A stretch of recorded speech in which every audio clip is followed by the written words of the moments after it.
Hello and welcome back to Spec for some more building, painting, hobbying and some crafting. But it's not crafting, it's not painting, a little bit of hobby, and it's the Conquest magazine, issue number 79. This is the penultimate issue. Wow, we finally got here. I honestly did not even think that Hashik would get that far with the deliveries. But to be honest, this has been sitting in quarantine, waiting for it to be non-typhused, just in case, these risks I can't take right now. But look, let's get this open. We know it's terrain, and it's almost kind of like a shame it's coming up to the end of this. Not that I haven't got anything more to do, but I think I'm really going to miss this. All right, let's get it open. Sweet opening time. Ooh, terrain. Alright, bin that properly, might need that for later. So let's have a look. First things first, as always, the sprue and the sprue check. Let's see what we've got. So we have some nice solid sprue here. This just looks like the gantry parts. Doesn't look too major. It's looking clean, simple, almost looks like peg push. Might just be part of the design. But you know what? That is some solid, that's just really solid piece of plastic there. That is great. I'm going to paint this up to match my other bits, but that will be another time because it's two-parter, that one. I honestly thought we were going to get two of these, but that would have been asking way too much. So let's have a closer look. So we have an olive green cover, which means any kind of drab other colors which are in shot are going to disappear quite easily. That's why the white stands out really well, but I think they kind of went for the wrong color choice there. Even if they rusted this out with the orange and green, then you would have seen that a lot easier. Or even still, just give this a different hue. That would have been a lot better, just to bring that through. So we've got our galvanic walkway information, great, and we've got Death Guard information, defilers, and there's 3 ways to learn to play. All right, let's have a look. Issue 79, man. All right, let's open up. So we have law, and it's about Death Guard. So we're going to get all that information in. That's great. We've got soul grinders, sorry, defilers first, and soul grinders. I haven't seen soul grinders in quite a while, so that's quite interesting. We've got Slaanesh and Slaanesh Showcase, and we know that Fabius Baal is returning, so we more than likely will see the Empress Children in the Psychic Awakening book. I think it's War of the Spider. Yeah. We've got the Landspeeder Storm. So that's the variation of the Landspeeder which we built before. The Galvanic Walkway and the ways to play. So you've got the alternate ways to play. So there's 3 ways and they came from Deep Mission. So looking at defilers, if I remember rightly, every single chaos faction has access to one of these creatures. Now, I think I've kind of mentioned this before, but these are demon engines. So what they've got is they've got on a machine, a war machine, and they kind of stuffed the tortured demon in it just to power the weapon, and then they just let them rife across the battlefield to do what they want in these new enhanced bodies. They stay a lot longer in the material realm because they are physically encased and quite protected, so to speak. And it's even interesting. You've seen we've seen before the I think it's scrap code, which corrupts like Hellforged machines and like Imperium vehicles. So if it gets this code, it's like a virus and it moves around, and I know the AdMech try to remove that as much as they can. I think the Hellbrutes have it. Anyway, back to the point. These are created to basically go on the battlefield. They're like walking tanks, and I've always wondered if their original design was based on the AdMech Dune Crawler, because it makes sense, for the amount of legs that this got. But that's really cool. I mean, that thing marching across the battlefield, taking out people and just scooping them up and eating them like a crab would be crazy. So here's the weapons that it has. It has battle cannon, just like Lehman Russ, I believe. Havoc launcher, we've seen those before. Repo auto cannon, so we've got twin one there, that's nice. Demonic entity itself, twin heavy flamer. Take the auto cannon where you can. Heavy flamer's nice, and if you're fighting like hordes. So if you're facing off against like orcs and maybe Tyranids and there's lots of Griblies, that's good. facing off against any kind of you know, Imperium Space Marines. That's your guy there. And the Defiler claws. If you keep this thing unwounded, it can get in there and do quite a lot of damage. The Scourge is quite interesting because I think it reduces enemies' attack rate. I can't remember offhand. It's been a while. And the Soul Grinders. Okay, so we have. Let's just go back here, and it's falling apart already. So we've got the Defiler here, which is predominantly all mechanical, and then we've got the Soul Grinder. So it's almost like a combination of the two, except it's more demonic. I think it's this version, but burst out more so. And these pretty much do the same thing, except they utilize more demonic powers than anything else. So that's really cool. That's a beautiful piece of artwork there. And again, these are two vehicles that I don't actually have because they're classed as demon engines. There you go. So I'd love to see that. I'll get my hands on one of those. That's my new mission. Okay, there you can see them repainted and recolored there for Tzeentch and Khorne. Maybe Slaanesh there. So you got what here? Plague Hulks. So for Nurgle now they have something slightly different. It's the same thing, except they're more resilient and bigger. And that looks like it could be a nice customizable build. Okay, so let's see. So we're moving on to Slaanesh models here. And as you can see, even the color range there, that purple and black, it just looks like decadent. I really like that color combination with a touch of royal gold. Brilliant. It's just pure royalty. The thing is with Slaanesh models, they are very beautiful. They're very well designed, and with the Emperor's Children coming out and they're released fairly soon, I think that we'll see a lot of combo with those two, which will be great. So if those are your colors, that's the thing. Now, when I first painted my first ever set of Marines that I had, which was from the Dark Vengeance box set, I actually painted them in purple and gold. And I didn't know there was any Marines in purple and gold. I just wanted to paint the models at the time, and that's what I did. Only to find out later that that was the colours of the Emperor's Children, or the Hawk Lords if you do a bit more research. So I was kind of chuffed with that. So for a little while I had Hawk Lords, and then, you know, I just moved them over to Emperor's Children. I put them on the side and never really touched them, as I was more interested in the Blood Angels. Very similar in so many ways, but so different. But yes, continue with that colour design. I mean, these models have been so well designed, the newer models which have come out, I would say in the last year, I want to say. Or probably about the last year and a half. And even the models they have for the Age of Sigmar, so the new Demon Prince with the person is dancing on top of this character's head. It looks absolutely beautiful. It's so well designed. And I mean, these are models that are like a very much artwork, or get a lot of potential from you to paint. And just kind of thinking about that, if you've run out of models to paint right now, you know, you've kind of built all your models and you're looking for something to do, it is tough. Fortunately, I had a couple of sprues of models that, to be perfectly honest, I hadn't had time to build and now I'm getting to build. But one of the key things that I found is effectively just to go back to my models and just, you know, touch up like a highlight. That's so nice. That is so beautiful.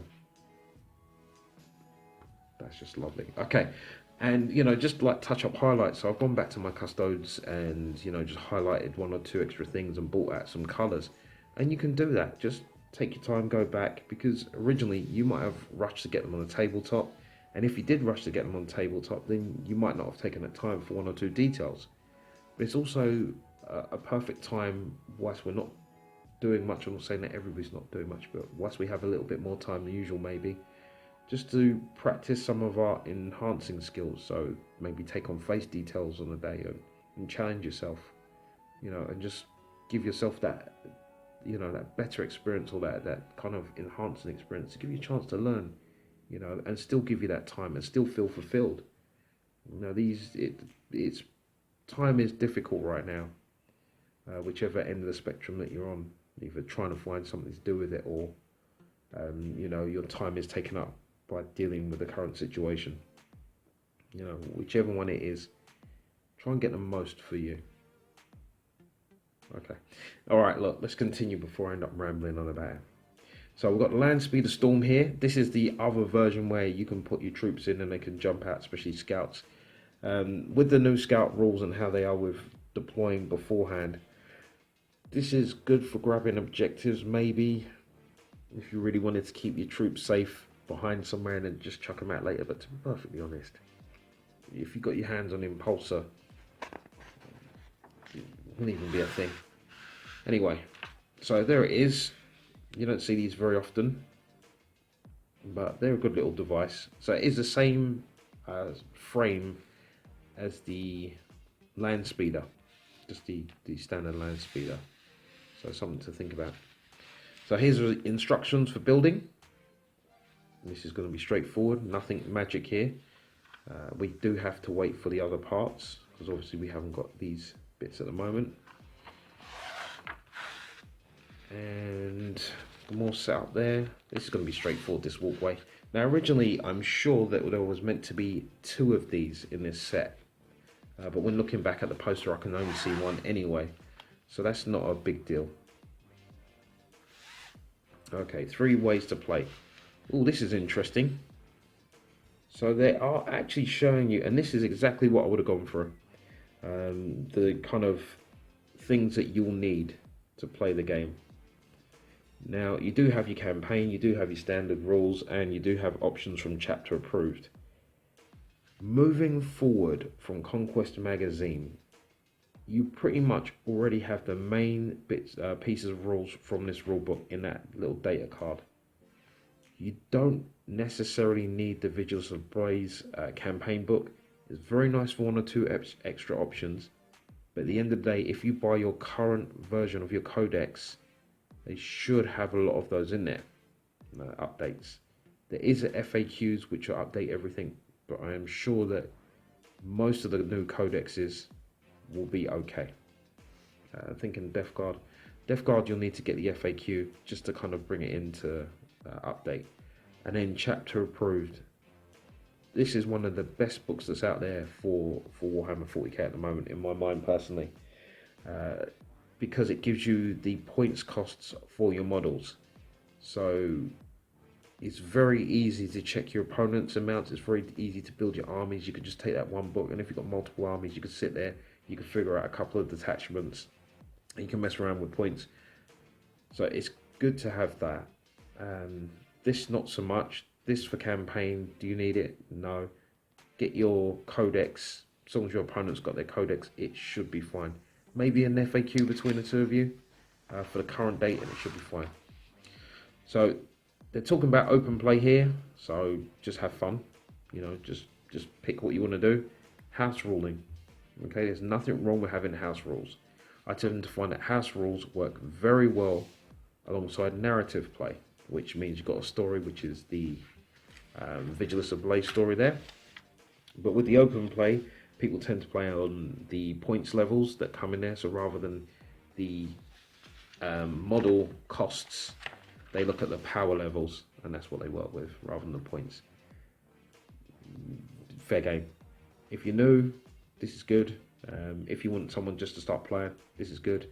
I had a 3-way battle with my little one, so Spekd Junior and the Adjudicator, and they had fun. I just put together a couple of points worth of models, power level, and we just played a few rounds.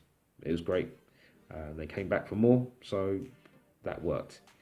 If I got into narrative play, they don't know enough yet about the lore or story, and it becomes more of a role-play game if you start, going down this route.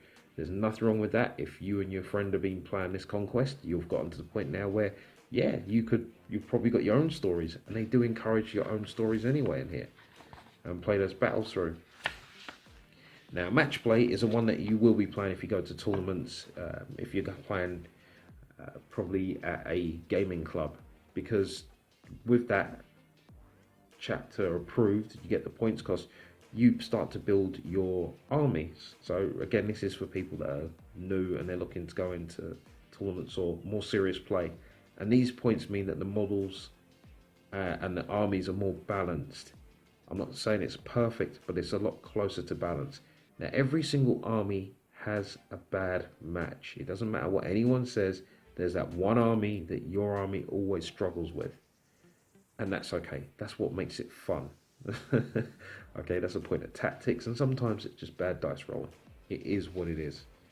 But match play, you know, this is how I tend to build my armies, but I use narrative play to drive the story, so it's always fun. That's all we got next here. So Terror from the Deep, we've got a couple of new, are they new? Yes, I think these are new stratagems. So we've got the Endless Poxwalkers, and we have Avenge the Fallen. If you've got your codexes, they are already in there. So what have we got for this mission? So Typhus and his Poxwalkers, good choice and combo there.